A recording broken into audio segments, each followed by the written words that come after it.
Hello and welcome to Masquerade Breach. I'm Blazing. I'm Captain Cosplays, otherwise known as Krisha. Okay. I'm Goob or Amelia on Amelia Creed on TikTok.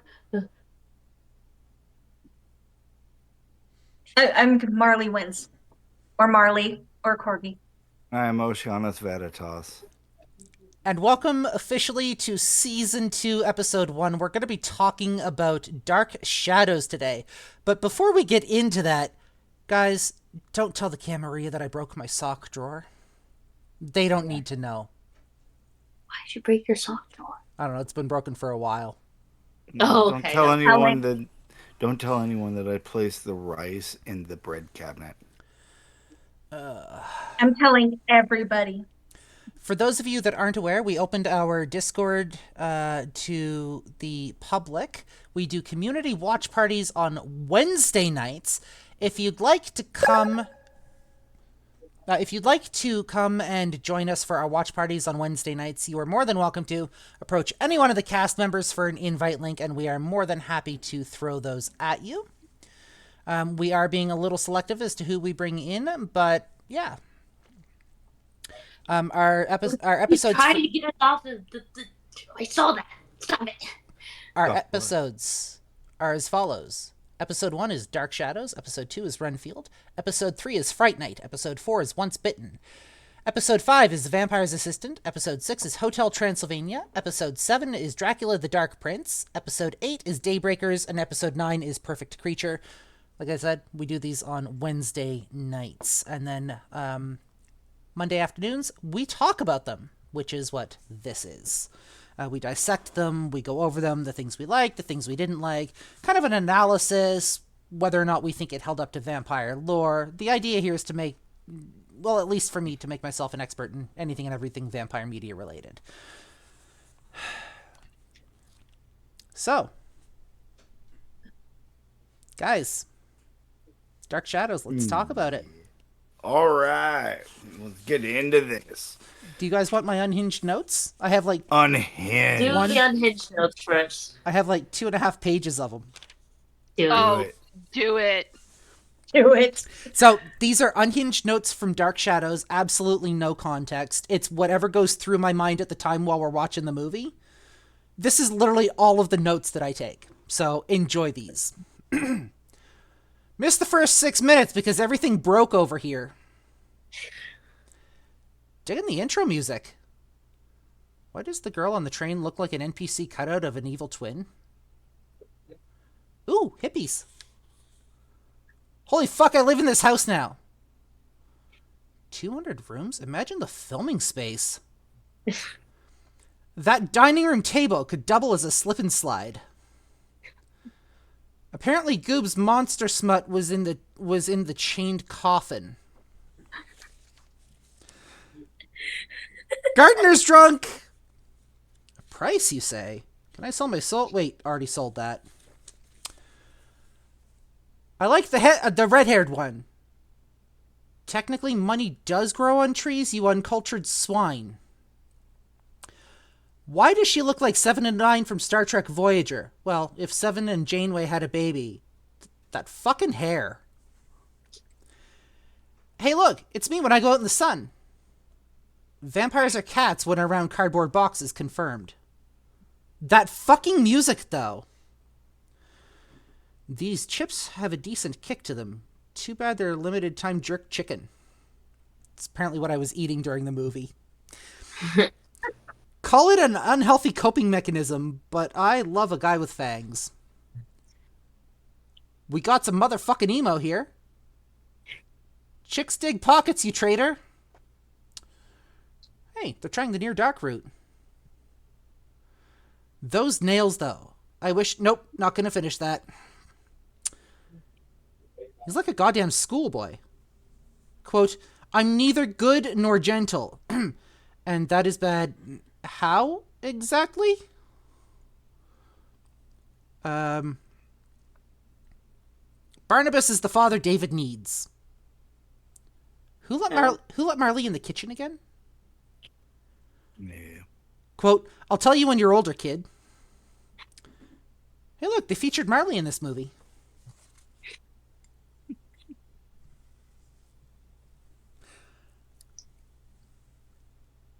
That's it. Yep. In Yep. my defense, okay. In my What defense, defense is there? So, You were saying in your defense.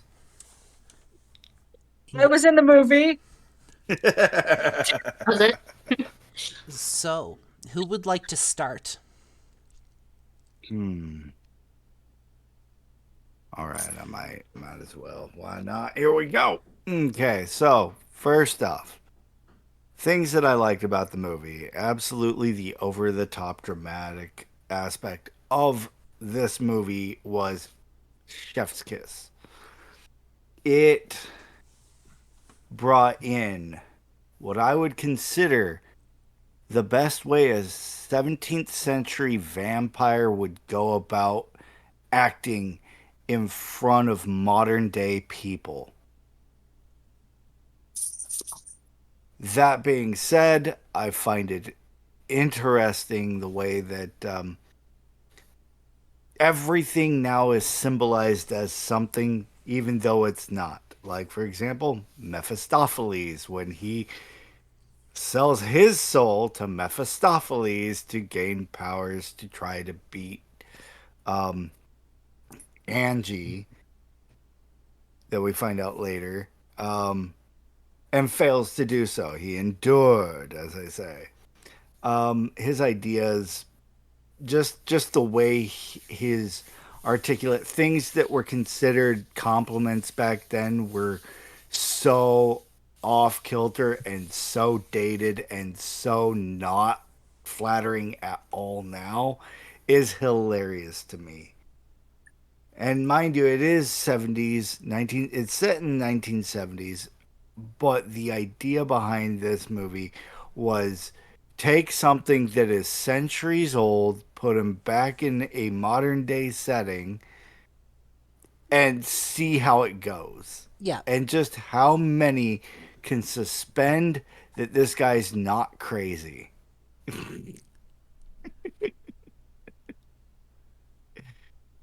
Anyone else? I like the movie. Yeah. I would say I was really excited about the fact that you can see how they went through and took so many pieces of vampire lore and they showcased like each and every one in different clips. Everything from the silver to the sunlight to him hanging upside down. Like, I love how they literally did a montage of showing the different him trying to find places to sleep, and it was just hitting on every vampire lore that we've heard of, is so much fun. I love how they went over the top to make it a comedy, but they put in every aspect too. Yeah.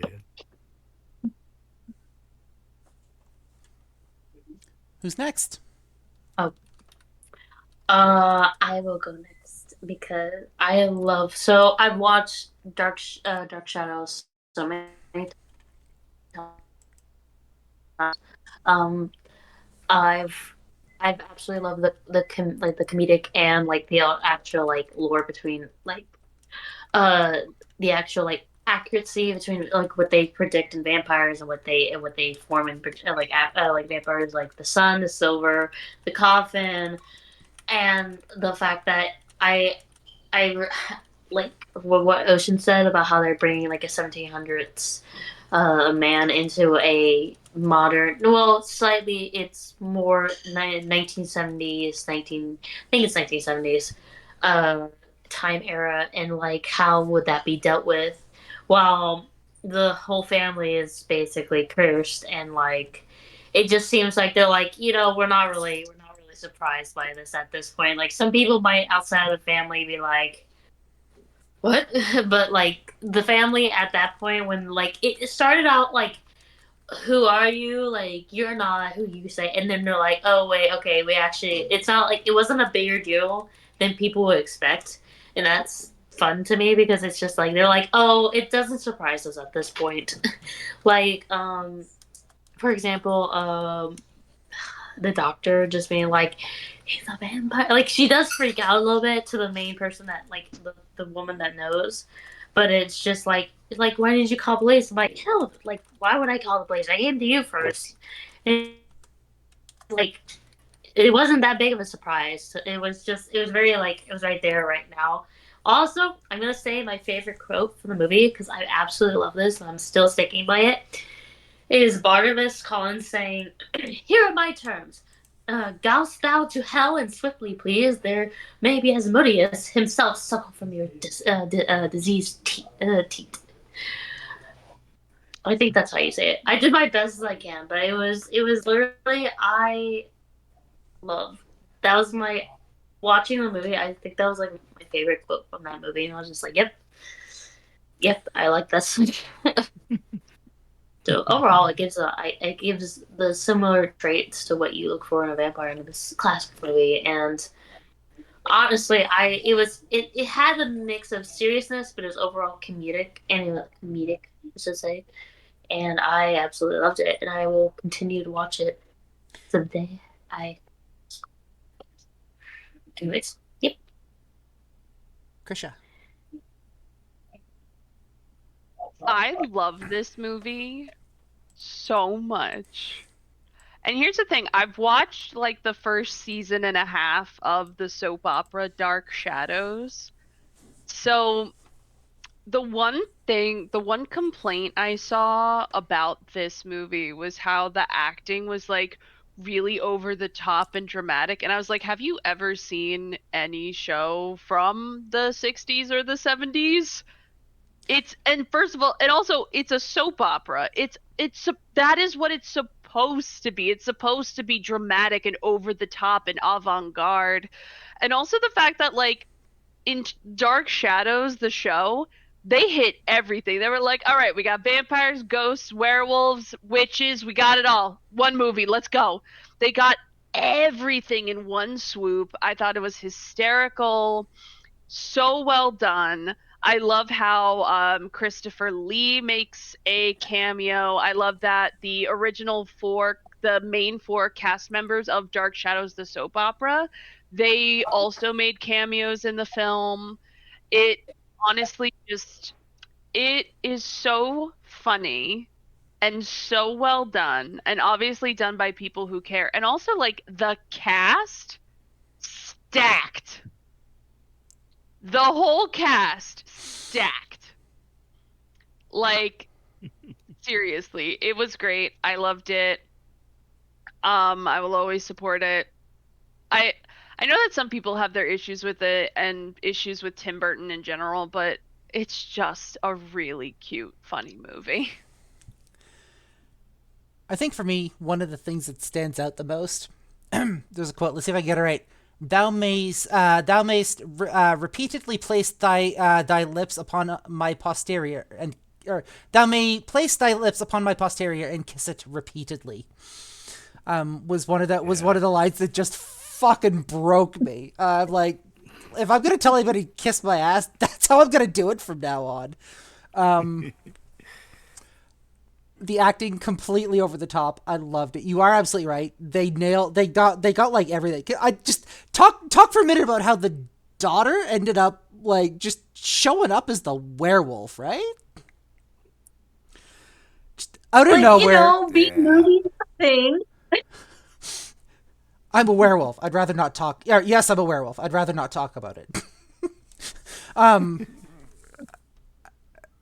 What got me for this movie the most, I loved the acting. I loved Tim Burton. I love Johnny Depp to death. But the one thing that got me about this, this might be those inner Toreador inflections coming out. The set and the costume design. Oh yeah. 100%. I mentioned this in a few other episodes for season 1. You do a good job with the set and the costume design. I might not like the story. I may not follow because of the story. I might turn around and follow because of your set design. Like, set design will hands down draw me in. Just there's something about the aesthetic. in this case, the story was decent. The comedy was well timed. They knew how to kind of balance the comedy and the drama, very much so, and I think that was very much on point. That was very well done. I don't really have much to say about the plot, other than it's a plot. It was a story. I enjoyed it. It's more the aesthetics for me. It's always usually about the aesthetics. Tim Burton's films are all about elaborate set designs, says one of our audience members. Absolutely. I 100% agree. Tim Burton does amazingly with the sets every time he goes in. He goes in kind of with a vision as to what he wants to see in the background, or what he wants to see for visuals. And I absolutely love that. I think Michelle Pfeiffer was definitely a key player for me because she is absolutely so versatile in like everything that she can do. And I love how she just plays that matron who's like, this is my family. Like, yeah, you might be undead, my kid might be a werewolf, but we're family. Yep. And like that Yeah. is so powerful for the movie. When I Go ahead. watched like the first time Dark Shadows and like the whole thing, like I was like, yes, the family's cursed, I get that. But at the same time, my mind is still like, I understand, like it still wraps around the whole werewolf thing with Caroline, because I'm just like Carolyn, and I'm just like, I love how she's like, I'm a werewolf, okay, it's not a big deal. I'm like, oh, okay. I'm like, that's cool. I like that. At the same time, I'm like, how did that happen at the same time? I'm like, maybe it's probably because of the curse, but at the same time, my head was just like, but don't you have to be bit to be a werewolf? Don't you have to? And that's how I was just like, it wrapped around my head unless I'm missing something. That's what, like, when I was like, when I first watched it. To my knowledge, much like vampires, there are several different origin mythologies for werewolves. There are multiple different causes, things that can cause lycanthropy, depending on what lore you're working with. So it doesn't necessarily have to be bitten. Okay. It could have been a curse. It could have been a multitude of other things. That's why I was like, it just probably could have been the curse. It was just like when my younger self just watched that for the first time. I was like, I would, I see. I would absolutely say that it was a bite, because if you remember in the fight with Angie and the mother, she says, "I was the reason why your daughter got bit." So she said that in the sent her movie. everything. I sent the werewolf to bite Carolyn in her crib. Yep. That's what yep. Angie says. And like, Angie is the curse. yeah. The witch, like, the family isn't cursed. There is this witch who has this hyper fixation on this one ex who is like, okay, well, I'm going to destroy your entire bloodline then. And not even like, she could have easily killed the bloodline. Yeah, she could. Like when there's a line where she's like, I could just kill you, and Barnabas goes, no, because that would require mercy. No, she watches, she lets the bloodline live so she can just torture them. Yeah, now I'm like, it's like, yeah, now looking back, I'm like, yeah, I reinstate, yeah, she is the curse. And I was just like, my brain mispressed that, like, where it was where I couldn't hear it, as Andy said, like, oh, that's why I brought the werewolf to the curse. And I was like, okay. Yeah, there was other things, like she admitted absolutely to being the curse of that family. She was the one who drove David's mother to the bottom of the ocean. She admitted to that. She admitted to the actual lichen that came in and bit her in the crib. Yeah. Obviously was the reason why Barnabas was in the coffin and was a vampire. It expressly explains where all of these are coming in. It really did a nice bow tie job of just wrapping everything up with her. Yeah. You know what I'd It like? did. You know what I'd like to hear, or what I'd like to hear who I'd like to hear from? Our resident werewolf on the werewolf topic. Listen, it does make sense. It is part of the lore. And the funny part is that even after getting bit at such a young age, it makes perfect sense that a change wouldn't happen until puberty because just like with a lot of witches, abilities don't come out until you hit that age. When That's true. everything spikes, that's when it happens. So the moodiness and everything was just leading up to the big reveal. It makes perfect sense. And it did go with the lore and the full moon. And like it was really fun how they just threw all of that in there, just like they did with Barnabas having all the little things about vampires that we know. They did it for the werewolf as well. So I love. Yeah. Oh, I was just gonna say that actually kind of holds true from what I've seen out of a lot of movies. First and foremost that comes to mind is Ginger Snaps. Uh-huh.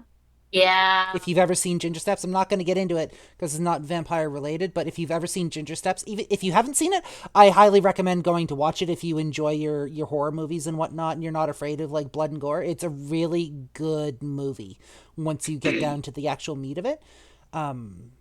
Yeah. Sorry, go ahead. Yeah. I was gonna say, I think that's another one of my favorite scenes in the like at the end of it all when they're about to fight and all that, and Angie shows up and like I don't know what I like Barnabas reveals himself, and Caroline's just like closes the door like you can hear a growl and then closes the door. I'm like what is now what's going on with her because she seemed the I wouldn't say the normal. I mean, there was something about her, but it was like she was one of like besides the doctor and then the other guy that left. That were normal or at least normal to extent to the family, and until like stuff was revealed, and to the point it was just like, oh okay. It's like what's happening now with her, and then they reveal the werewolf, and I was like, okay, that's a cool. I'm sorry, but that was just like, it's all main like what's the like it's all supernatural stuff. It was like the main top tier to me about that because I was like, okay, I like how they did with the CGI, how they edited it out where they showed her, and like the design of how they did props for her for the werewolf. I'm like, okay, I love this. This is top tier. So one of the things that I found interesting also about this movie, not only just the werewolf aspect and how the dichotomy between werewolves and vampires and how that all works, is just I have to come back to the acting of this movie was insanely on Yeah, point for the soap opera, and going with Caroline and how she is introduced into the movie of being this moody, brooding, like angsty teenager, and just the absolute over the top drama that she provides that for a fact that you see in teenagers all around, especially with like when she's feeling offended, the dramatic head and body turn like, oh, how dare you say that to me type thing without the words how dare you say. It yeah, really gave off that over the top comedic element that brought kind of everything else together, including the serious parts, where even the serious parts were over the top. And that was the part that it kind of like it set the precedence of how this movie was going to play out until the very end. yeah. Even with the what they call her? They didn't. They called her Winters. Winters. That wasn't her original name. I forget what her original name was. But when she's going up with the hippies to the spot where she's wanting to get off, I can't remember what her name is. But she went with Victoria. Victoria Winters was her name because she was trying to get past her past, and just how I was like, "What's New York like, man?" That kind of thing. And we see that again in the movie as well, where it's just like this offshoot just enough to give you that these are monsters, but like, are they? Yeah. And it gave into the real, um, I guess, the moral ambiguity of it all, which was interesting to see. Something that a lot of movies will kind of stray, that there is a stark contrast, that there is good and evil, and this kind of blurs that line a lot. So it was really kind of interesting to watch. Yes, and we are talking about Dark Shadows. Yeah. Yeah. How did how I could would how did you say tell? one of my favorite things was also how they gave endings to the stories. And it wasn't just like only Barnabas gets an ending. Every single one of them had Yeah. some, even the ghosts. Each one of them got something that was an ending that was needed. And that speaks volumes when you're creating a movie, that you can just be that in depth with all the characters that way, to say I'm not just going to focus on only the this specific couple or this person's vengeance. I'm going to give even the dead ones a happy ending, and everyone is going to get something from this. Hmm. Yeah. Which I I think agree. I think out of all the characters, it's hard to say because I love all of them each individually because they have all different stories. Like you can tell they're all come together for one character, but it's like they all have individual parts to it, and essentially, it's so hard because I love Maggie and I also love Caroline. I also love the kid, the David with the ghost, and the between difference between like David and Maggie and all of that, and like at the end scene, I guess I am biased because it is Johnny Depp and I think Barnabas is like because he's like serious, but at the same time, it's still comedic relief about it. Is Barnabas Collins because he's just like, yes, let me tell you my story, and then tell you the shit show I'm dealing with now, and I'm just like, yep, that's my favorite character. Is and just it's just so funny. I'm just like, okay, like he doesn't like he takes it seriously. Like there's like so many quotes in there in the movie I can name off to where it's how he speaks is related into the 1700s, but now it's the 1970s, and it's just like, yeah, we don't say that anymore, but it's still funny to say that. It's still funny to like go and watch that and see the difference between different like tone of text and different tone of languages. Like now maybe if someone was actually saying that, I don't know if people would find that funny. I don't think they would, but I still think it's supposed to be comedy relief and serious at the same time. So it's just like I don't know. Right, I just right. love that. Yes, I'm One, responsible for the death of the construction workers and the mysterious disappearances and those unshaven people. yeah. I honestly, okay, so speaking on Barnabas for a moment, it is that dichotomy between what is considered socially acceptable then comparatively to what is socially acceptable now. With the phrase I think we all can get behind as being unacceptable now socially is referring to a woman's hips as childbearing and that being a compliment. Childbirthing hips. Yeah. Yes. Yeah.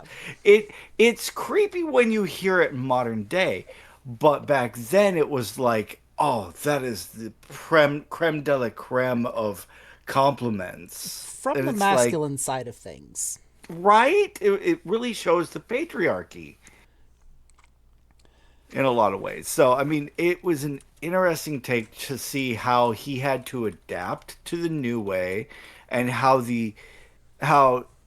those in the modern had to cope with his adaptation of the new way. Also, the cleavage. I don't know if he was. I don't know which part he was referring to Caroline with the cleavage, because I have the quote right here now, and then like they're like Elizabeth's like, get away from that man, children, get away from the man, and he said his name was Barnabas Collins, and then Caroline's like, pretty sure he called me a hooker.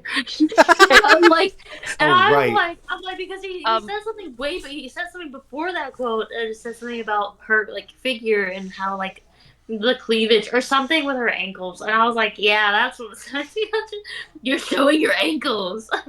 It's when Barnabas first enters the house, and like Yeah. Caroline is just chilling watching TV on the couch, and I forget the boy's name is just sitting on the David is just sitting on the floor, and obviously like Caroline is wearing like clothes of the day, and Barnabas like leans back and goes, "I didn't know they allowed ladies of the night in the house."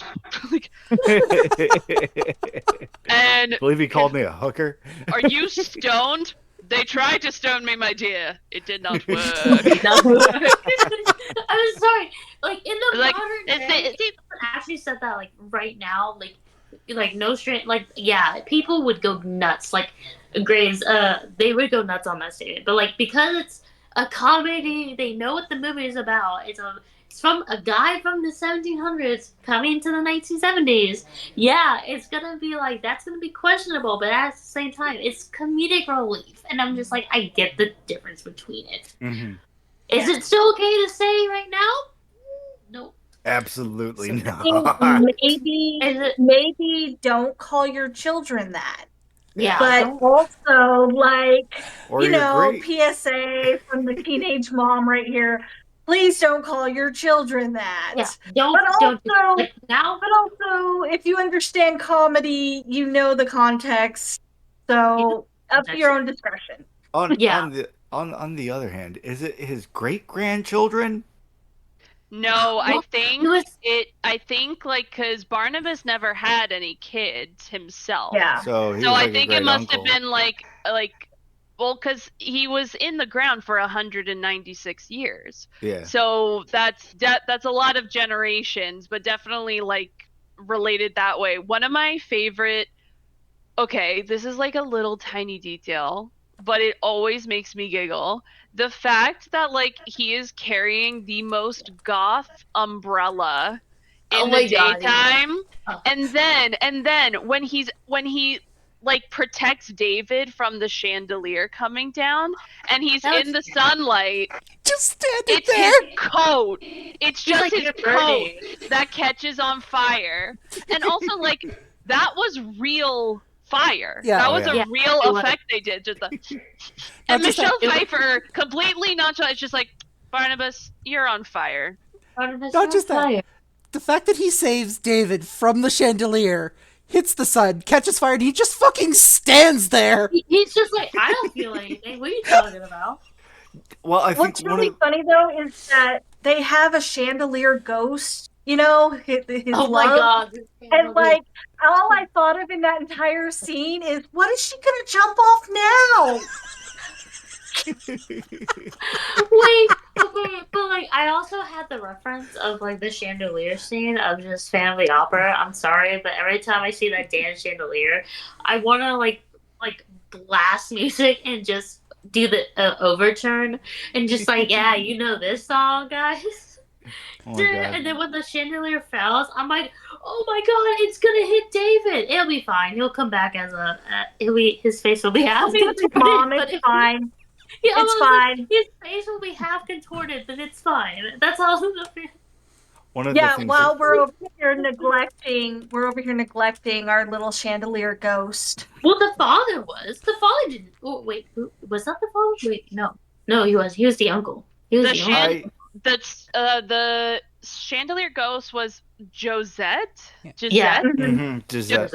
Because she was like imitating falling off the cliff when she was under this spell, but also the fact that like the ghosts that were recorded, that's again a real practical effect that they recorded and then like put the lights on them, which I love.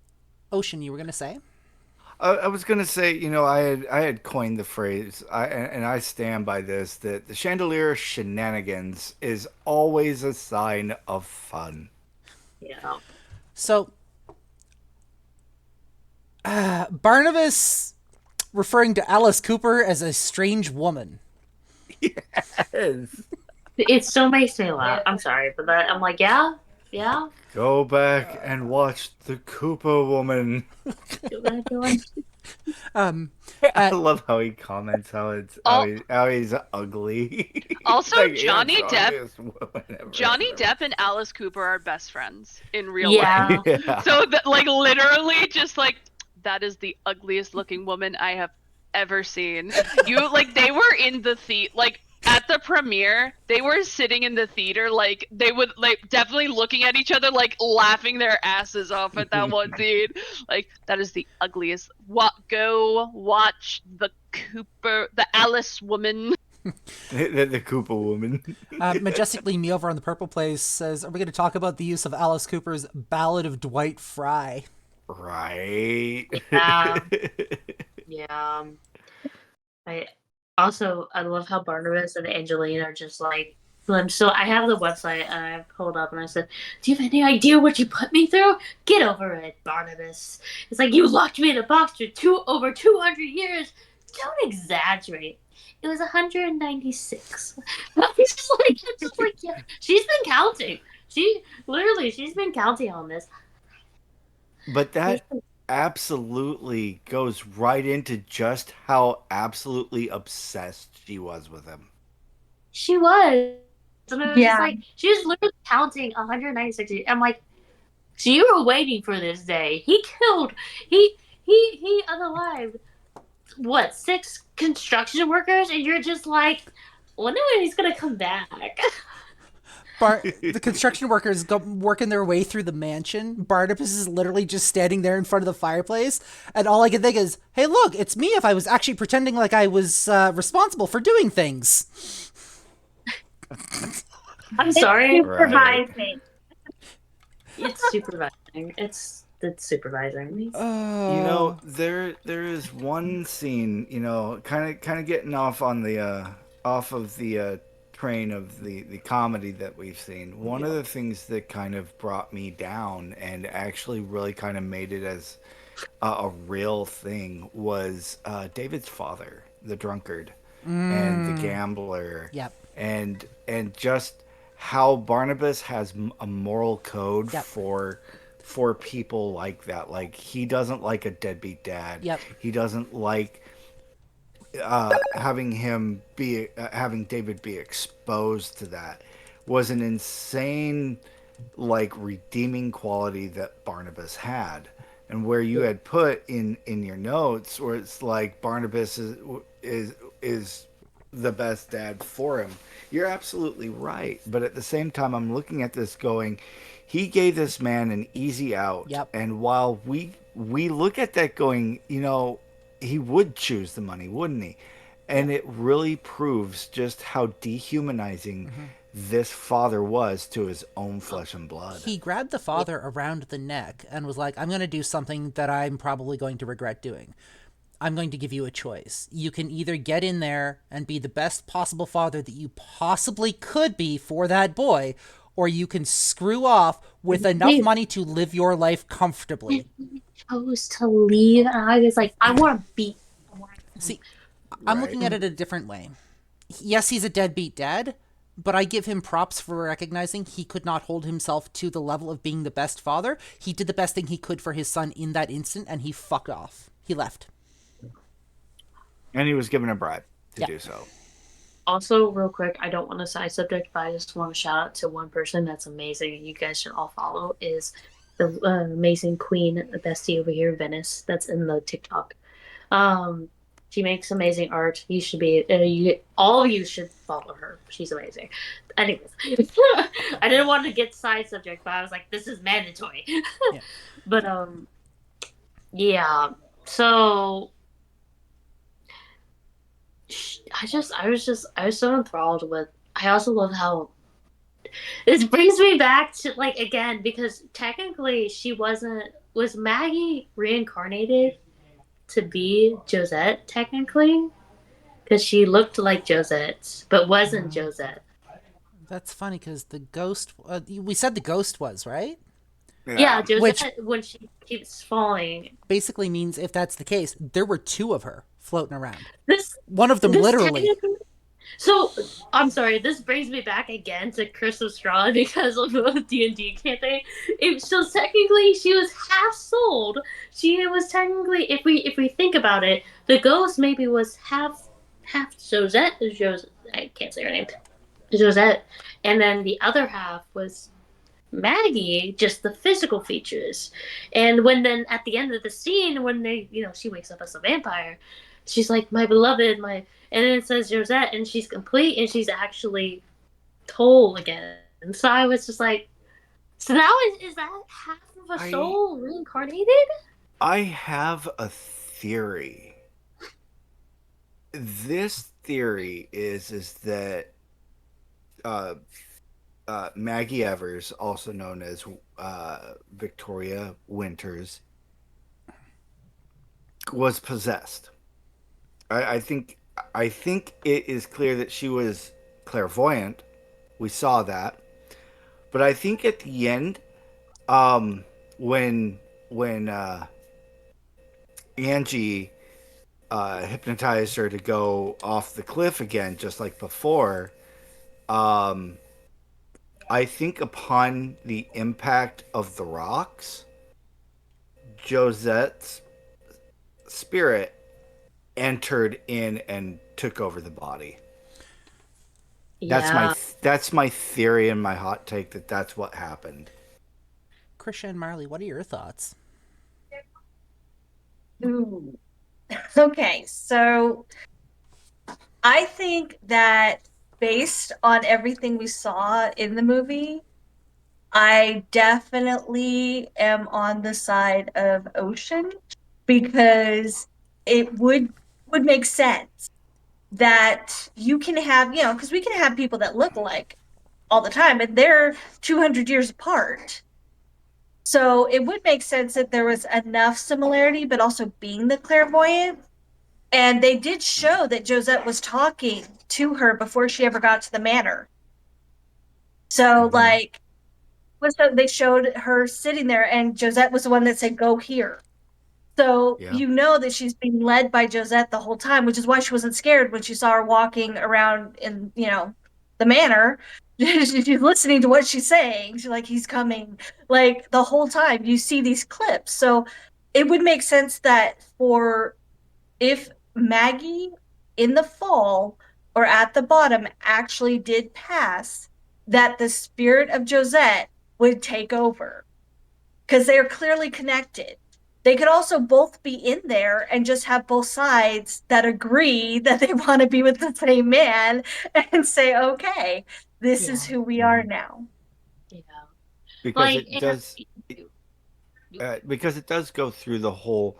He calls her Victoria, and he corrects him saying Josette.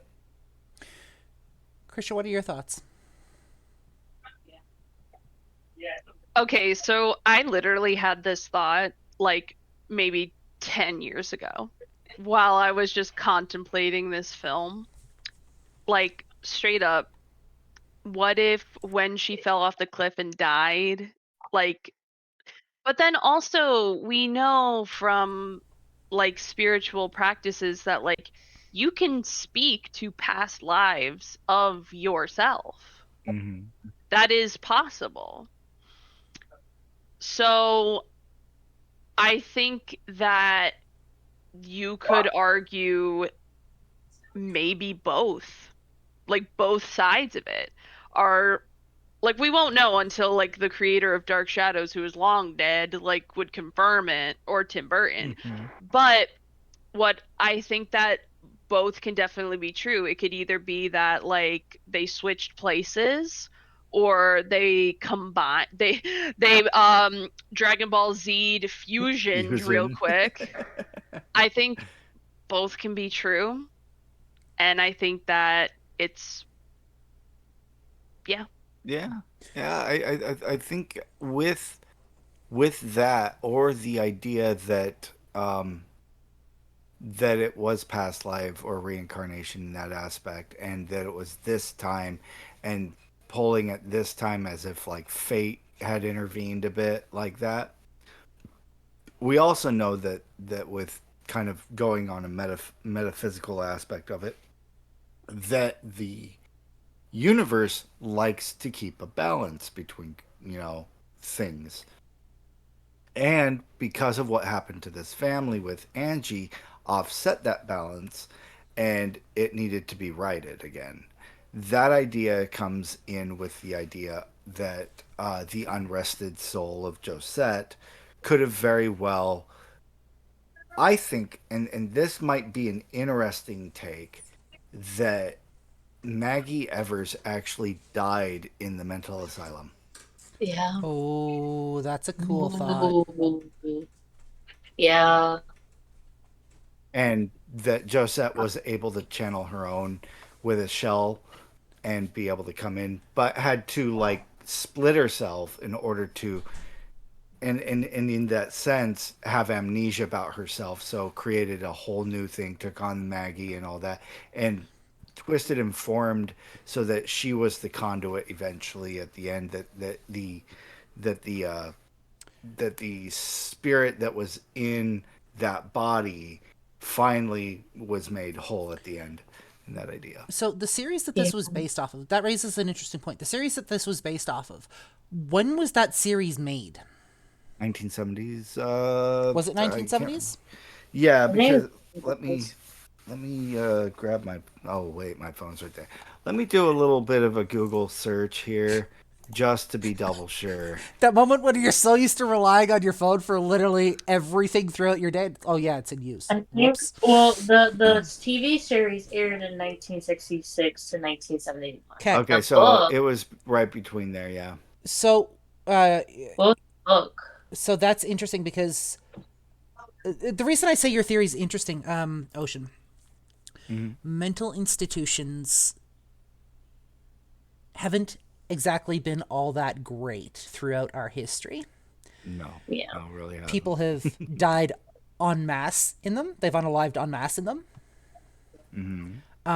Which would lend credence to your theory, I think. It would lend a bit of subsistence to your theory that maybe she didn't survive, and yeah. And Yeah. that there was a superimposing of a shell of a soul or a partial soul, like what like what Krisha was saying, in regards to that it's the same but not quite reincarnation, but kind of a superimposing of a soul into it to pilot the body. Especially if they were to have done things like electroshock or lobotomies, for instance. And we witnessed them actually depict electroshock therapy with her. They- But she also had the memories, which is also another reason why I believe that it was through this. So, electroshock therapy doesn't get rid of the memories, it just makes them inaccessible. It programs your brain to bypass them. It doesn't mean the memories aren't actually there. Right, right.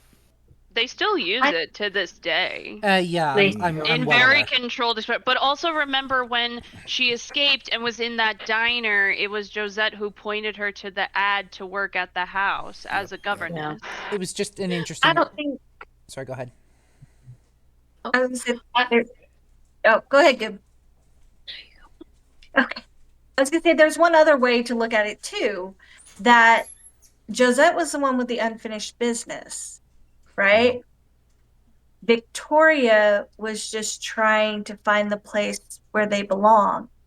They were the one that completed their mission. So if they did switch at the end, it would make sense that Victoria didn't have unfinished business to stick around, and the body would have been available for Josette because they would have moved on. They completed exactly what their mission was. Body swap. And I agree with that. I still kind of I agree with that. I do still kind of think it's a half and half soul situation, which is like where it's where maybe because Josette was leading her, and like where you said, Marley was she was just trying to look for a home, and where Josette's like, well, I had unfinished business, so half and half is like, oh, I have your half of soul, and but I'm a new person, but I still have your half, and I'm like, but I feel like I'm missing something, and that's you. The other half, which is Josette, is a spirit form that is just like. It's like I can help you lead to your home and help us be whole again. And essentially when that happened to create the movie, I feel like when they went down the cliff, it essentially, I don't think Maggie died per se, or unalive, but essentially just became whole again with the soul, with Zozet's soul, and became like, oh, like my dear. Yeah. I think what's interesting because one of our viewers on TikTok had mentioned, don't forget David's mother's ghost is a ghost too. But I Yeah, think she finished her unrest when finishing off Angie, yeah, because I think that was one of the things that happened that kind of fulfilled that unrest, which is why I don't believe that the ghost that was, because we after that whole thing regarding Angie was finished, there was no more ghost. Like, as far as I know, there was no. Oh wait, no, there We was saw one one other little scene of her point. talking to David, Yep, telling David where she where she went. where Yeah, she was running off to, so right. David could pass the message along in a way that people could actually understand. 1 second, Yeah. one moment. Oopsies. We good? we we lost someone. There we go. Yeah. In a way that people could There we actually are. understand. That way, David was able to pass that message along, and Barnabas was able to like go save her just in the nick of time. But Right. can we just harken back? Can we just move back for a second to, "Hi, I'm done with this body. You can have it now." Right. yeah. Sorry. Yeah. Yeah. So, I have a couple questions left for you guys. We've had pretty good discussion today, I think, with this. We were a little rusty getting started off, but I think we did pretty well, all things considered. My first question is, throughout this entire movie, who was your favorite character? You can only pick one. Who was your favorite character? Barnabas. No thought whatsoever behind that. Love it. I'm sorry, it's Barnabas. I'm biased. Oh. Um. Barnabas. I liked the groundskeeper. Okay. Yes, the groundskeeper too. That groundskeeper. Okay, first off, I know that actor, but he did such a great job as the drunken groundskeeper, and the comedy behind uh being that, and the way he was just like, okay. It's just so nonchalant. Was like, okay, so he's the downplayed comedy that we really needed in this. And of course, he's like, oh shit, I better get out of here when everyone was going after him. He probably, what the fuck? Marley? You know, I'm gonna go out on a limb here. Hmm. Out on a far limb. It's Barnabas. Of course it's Barnabas. Oh, we forgot something. It would not be a Tim Burton movie if Tim Burton's wife didn't die in it. And didn't come back as a ghost. Right? So, Oh, no, she did come back. Do you remember at the very end? yep. Eyes Her open. eyes opened at the bottom of the river, which means they were setting it up for a possible sequel, or they were leaving us on a cliffhanger, like he's been known to do so many times. As for my favorite character, I'm going to join the majority here. I'm going to say Barnabas, hands down. Like, again, like, I'm biased, but that was just so well done. So well done. My second question, Typical. on a rating of 1 to 5, do you think it held up to vampire lore? Do you think it, would you recommend it to other people? And did you enjoy it? We're going to start with Goob. Okay, I do have to go pretty soon. One, if it related to vampire lore, I would say from classical vampire lore, I would say 4 out of 5.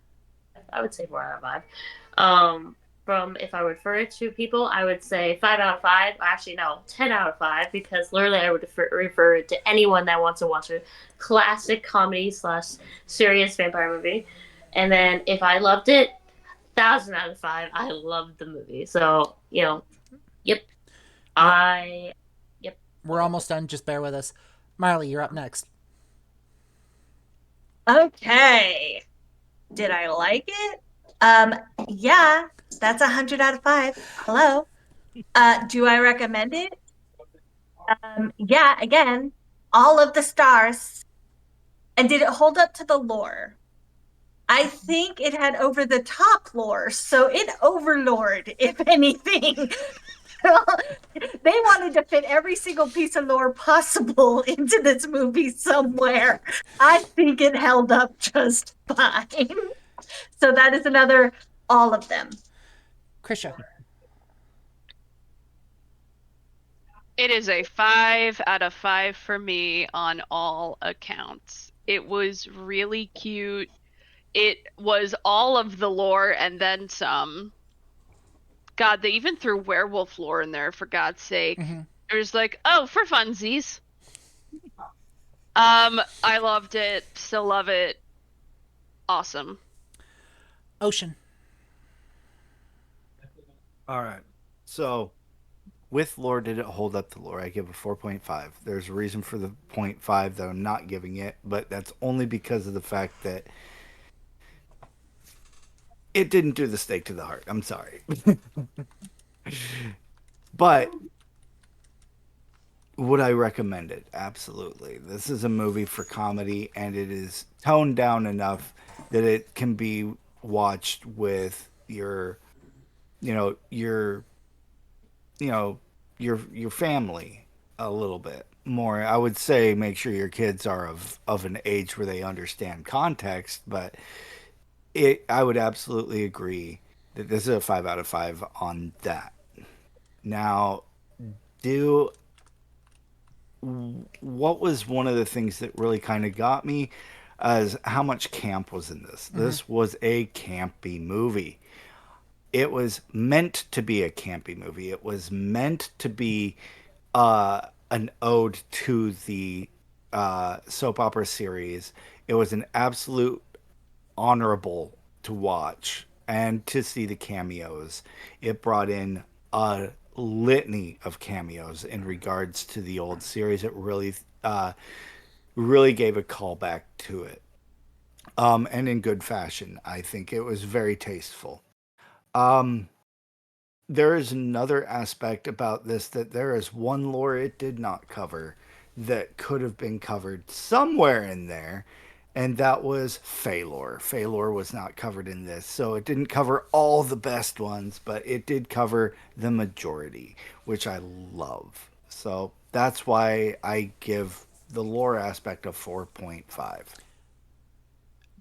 Guys, I'm giving this movie one of the highest ratings that I've ever handed out here in the podcast. Solid 4.5 all around for me.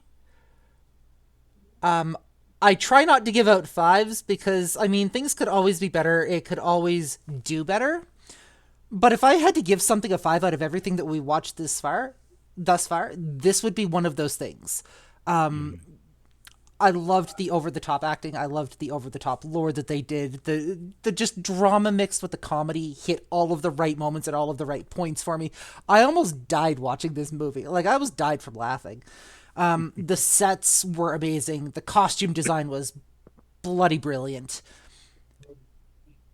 And they worked it, like you said, they worked it into kind of a more family-friendly environment while hitting all of those points. That, for me, wins it, because this means I can then go out and share that with other people. And would I recommend it? Fuck yes. Hands down, 100%, I would wholly recommend this to other people. So, solid 4.5 for me all around. If I could watch this again for the first time, I probably would. But unfortunately, that time has passed. Guys, this brings us to the end of this episode of Masquerade Breach.